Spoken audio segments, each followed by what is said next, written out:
Okay, I just wanted to do a quick video just to further the discussion and ultimately, hopefully, the understanding of this idea of trustworthiness.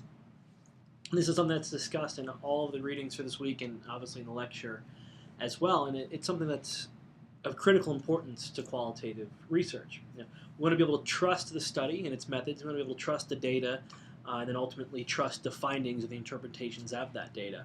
And this has, long been what qualitative researchers have strived for, be it implicitly in their work. You're thinking back to when qualitative research first began as a scientific method of inquiry.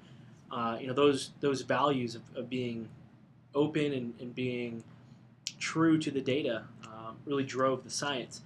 And you see it now more formally done, that idea of trustworthiness, and explicitly mentioned with the desire to really appease journal editors and individuals who are coming off sometimes from a more quantitative approach. And that's where we get this idea of trustworthiness and then credibility, which is important because we want to make sure everything is accurate.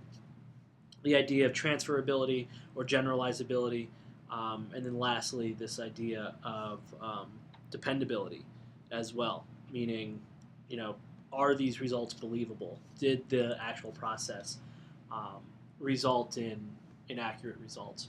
Can we trust the process, so to speak?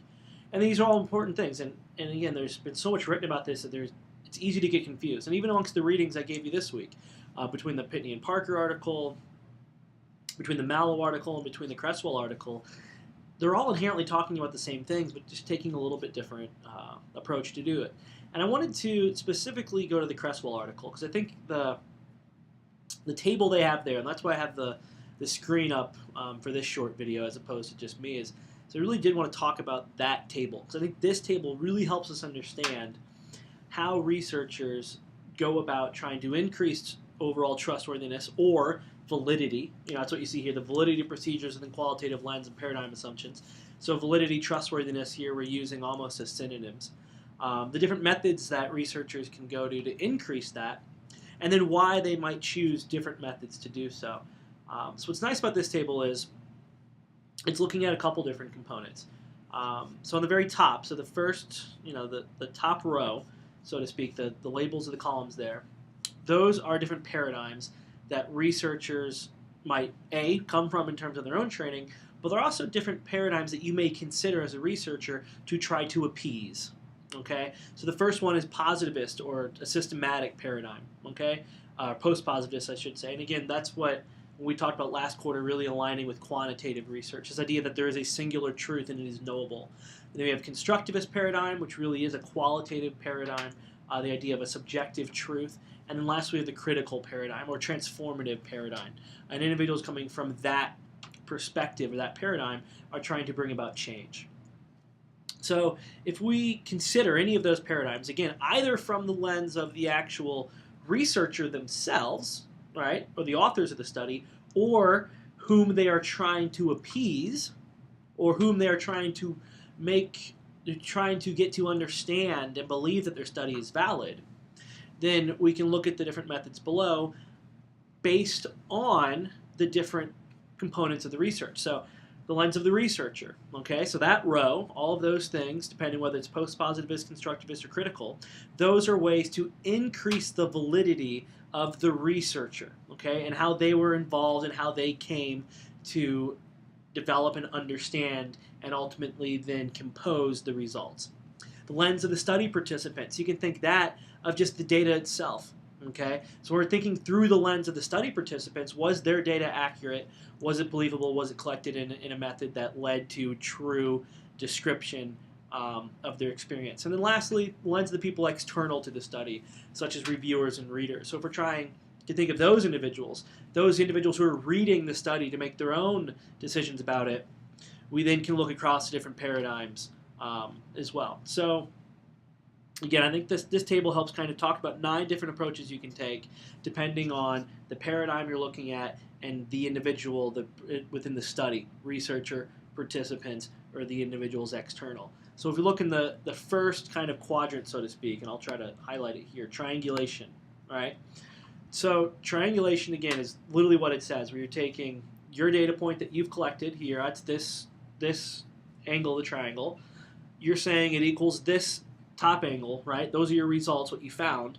Triangulation is bringing in yet another source. So this angle over here to say, yes, what we found up here is actually true, because not only did we find it here, but we found it here as well. Okay? So again, that makes sense that if we're thinking post-positivist, that there is a truth, right? And we want to show that the researcher came to the right conclusion, then it makes sense that triangulation would really fit that. So that's why you find it there in that box. Let's stick with this lens of the researcher. All right, next you have a constructivist paradigm. All right, a constructivist paradigm, the idea that the truth is multiple. All right, individuals' perceptions are their own realities. What you can do to increase the idea that what the researcher found is true under that paradigm is using this method called disconfirming evidence, which is actually where you're looking for all the evidence that is counter to what you found. Right, which fits a constructivist paradigm that there should be some information counter to your findings due to the fact that the truth is relative. And then lastly, if we look under the critical paradigm or the transformative paradigm, you have what's called researcher reflexivity, and that's when the researcher is really making it known what their stance is, what their thoughts and feelings are, which again very well matches up with the transformative or critical paradigm, because ultimately those researchers are doing their work to further a cause. All right, so oftentimes when you see feminist research done, any sort of critical research being done, most of the time the researcher is going to talk about their own stance. So you understand that they're coming from a feminist background, so the research they're doing is to promote that cause. And then our next level down, we have lens of the study participants. All right, so when we think about the study participants, again, if we're thinking that we're trying to appease a post-positivist paradigm, that there's a singular truth, you do what's called member checking. And that's where you have the participants come back, actually check their data, maybe even check the results or your comprehension of the data to say, yes, that's accurate. From a constructivist paradigm, we want to make sure, again, that here truth is subjective.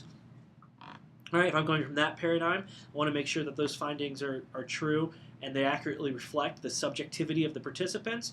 What you need to do as a researcher then is show me that you've had prolonged engagement. Okay, so that means you've been with that group for a long period of time, and that's ultimately going to increase the validity or the trustworthiness of the data, because the more that you're with a certain group, the more likely it is that you'll get accurate or true results, their own true feelings, behaviors, perceptions, etc. And then from a critical paradigm, is this idea of collaboration. And that's collaboration between the participants, okay? Those who are oftentimes the ones that are oppressed in some way or another. Collaboration between those participants and the researcher at any different level, from coming up with the research questions to taking part in actual writing, or even coming up with the way the data analysis is coming to be. And then lastly, if we're trying to appease individuals who are outside of the study, the readers, right? Coming from a post-positivist paradigm, again, this first column here, you produce what's called an audit trail. And an audit trail is really just showing explicitly and in great detail all the individual steps of the study from creation through the end writing or the results of that. Right, and including in there, you're sharing your bracketing, your notes, all those type of things. So then I, coming from a post-positivist paradigm, right, I can make a decision of how trustworthy that whole entire project is. If we're trying to appease from a constructivist paradigm, right, again, we want to make sure that this is an accurate representation of these individuals' experience, their unique experience, which is the truth. The researcher needs to provide me, that someone external to the study, with a thick, rich description, right, of not only the participants but also the findings.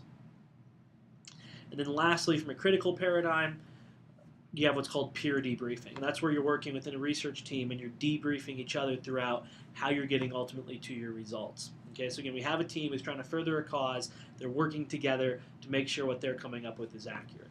Okay, so I really do like this table, again, because we can think of the three different levels of individuals with the study: the researcher themselves, the actual participants who provided the data, and then the external individuals to the study who are ultimately making some sort of judgment value on that. And then we can think of adopting the different paradigm or our different conceptualization of truth or value, even post-positivist, constructivist versus critical. Right? And when we start matching those three things up, we can figure out a method that's really going to help increase trustworthiness for that individual. And what I really like about this table as well is if you were designing research as a qualitative researcher, you could go here and you could pick out a number of different things to do. Right? So if you come from a constructivist paradigm, you might want to do all three of those things within that column. Look for disconfirming evidence, make sure you have a prolonged engagement in the field, and that you're ultimately then providing a thick, rich description, which will then appease and give validity or trustworthiness to the lens of the researcher. So the way that they went through the data analysis, the participants, make sure that you accurately received and accurately found their data, and then ultimately to those who are making a judgment, of those external to the study, reviewers, readers, etc. All right, so hopefully you find this to be useful. This article in and of itself, I think, is a very useful piece, and it might help you just somewhat weave through all of the confusion of dependability, credibility, trustworthiness, the stuff that Morrow puts forth in that article, and really just hopefully helps you understand how each of these 9 individual methods or procedures can increase trustworthiness. As always, if you have any questions, please let me know.